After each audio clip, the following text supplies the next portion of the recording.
राधे राधे, जय श्री कृष्णा। नमस्कार दोस्तों, मैं हेमलता उपाध्याय आप सभी का अपने चैनल पर बहुत बहुत स्वागत करती हूँ। प्रिय दोस्तों, आज हम सुनेंगे माघ मास महात्म का 18वां अध्याय। इससे पहले की सभी कथाएं सुनने के लिए आप सभी का बहुत बहुत धन्यवाद।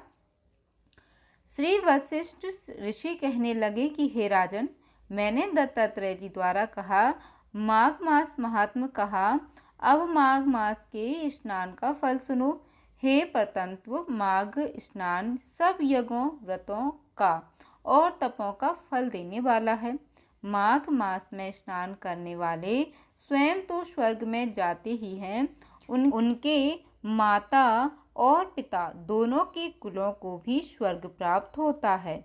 जो माघ मास में सूर्योदय के समय नदी आदि में स्नान करता है, उसके माता पिता के साथ कुलों की पीढ़ी स्वर्ग को प्राप्त होती हैं। माघ मास में स्नान करने वाले दुराचारी और कुकर्मी मनुष्य भी पापों से मुक्त हो जाते हैं और इस मास में हरि का पूजन करने वाले पाप समुदाय से छूटकर भगवान के सदृश शरीर वाले हो जाते हैं। यदि कोई आलस से भी माघ में स्नान करता है, उसके भी सब पाप नष्ट हो जाते हैं। जैसे गंधर्व कन्याएं राजा के श्राप से भयंकर कुल को भोगती हुई लोमस ऋषि के वचन से माघ में स्नान करने से पापों से छूट गईं। यह वार्ता सुनकर राजा दिलीप विनय से पूछने लगा कि हे गुरुदेव, ये कन्याएं किसकी थीं? उनको कब और कैसे श्राप मिला? उनके नाम का क्या थे? ऋषि के वाक्य से कैसे श्राप मुक्त हुई और उन्होंने कहाँ पर स्नान किया? आप विस्तार पूर्वक सब कथा कहिए।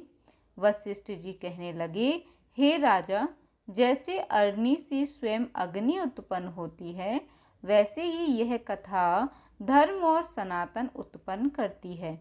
हे राजन, सुख संगीत नामक गंधर्व की कन्या का नाम विमोहिनी था। सुशीला तथा स्वरवेदी की सुम्बरा, चंद्रकांत की सुतारा तथा सुप्रभा की कन्या चंद्रका, ये 5 सब समान आयु वाली तथा चंद्रमा की समान कांति वाली और सुंदर थीं। जैसे रात्रि को चंद्रमा शोभायमान होता है, वैसे ही पुष्प की कलियों के समान खिली हुई यह अप्सराएं थीं। ऊंचे पयोधर वाली पगनी वैशाख मास की कामनी यौवन दिखाती हुई नवीन पत्तों वाली लता के सदृश गोरे रंग, सोने के सदृश चमकती हुई और सोने के अलंकारों से सुशोभित सुंदर वस्त्र धारण किए हुए अनेक प्रकार के गाने और वीणा अथवा बांसुरी तथा दूसरे बाजे बजाने में प्रवीण और ताल स्वर तथा नृत्य कला में निपुण थीं। इस प्रकार वे कन्याएं क्रीड़ा करती हुई कुबेर के स्थान में विचरती थीं।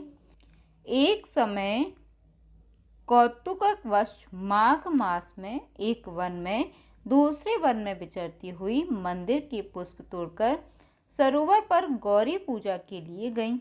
स्वच्छ जल से सरोवर में स्नान करके वस्त्र धारण कर मौन हो बालू मिट्टी की गौरी बनाकर चंदन, कपूर, कुमकुम और सुंदर कमलों से उपचार सहित पूजन करके ये 5 कन्याएं ताल नृत्य करने लगीं। फिर ऊंचे गांधार स्वर में सुंदर गीत गाने लगीं। जब ये कन्याएं नाचने और गाने में लीन थीं, तो उस समय अछूत नामक उत्तम तीर्थ में वेद निधि नाम के मुनि के पुत्र अग्निप्र ऋषि स्नान को गए। वह युवा ऋषि सुंदर मुख, कमल सदृश नयन, विशाल छाती, सुंदर भुजाओं वाला दूसरे कामदेव के समान था।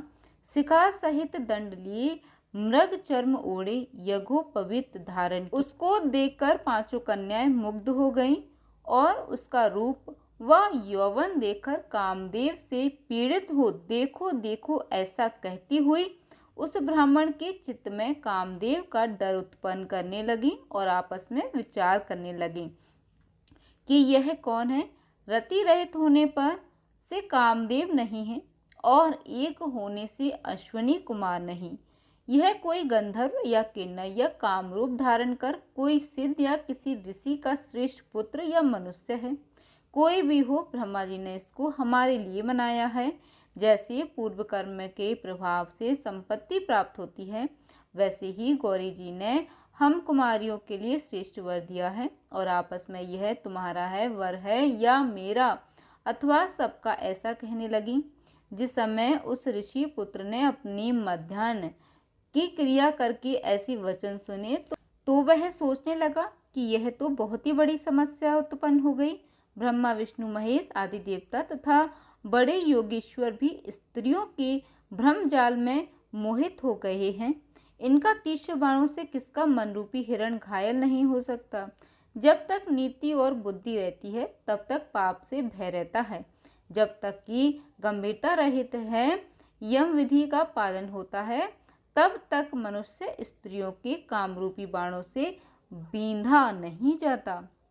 ये मुझे उन्मत्त और मुग्ध कर रही हैं। किन गुणों से धर्म की रक्षा हो सकती है? स्त्रियों के मांस रक्त मल मूत्र से बने घृणित और अशुद्ध शरीर में कामी लोग ही सुंदरता की कल्पना करके रमन कर सकते हैं। शुद्ध बुद्ध वाले महात्माओं ने स्त्रियों के पास रहना कष्टकारक कहा है।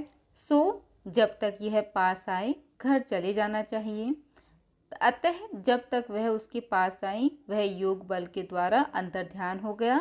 ऋषि पुत्र के ऐसे अद्भुत कर्म देखकर वह चकित होकर डरी हुई चारों ओर देखने लगी और आपस में कहने लगी कि यह क्या इंद्रजाल था जो देखते ही देखते विलीन हो गया। और वह विरह की अग्नि में जलने लगी और कहने लगी कि हे कांत, तुम हमको छोड़कर कहाँ चले गए?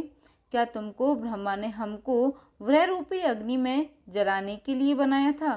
क्या तुम्हारा चित्त दया रहित है जो हमारा चित्त दुखाकर चले गए?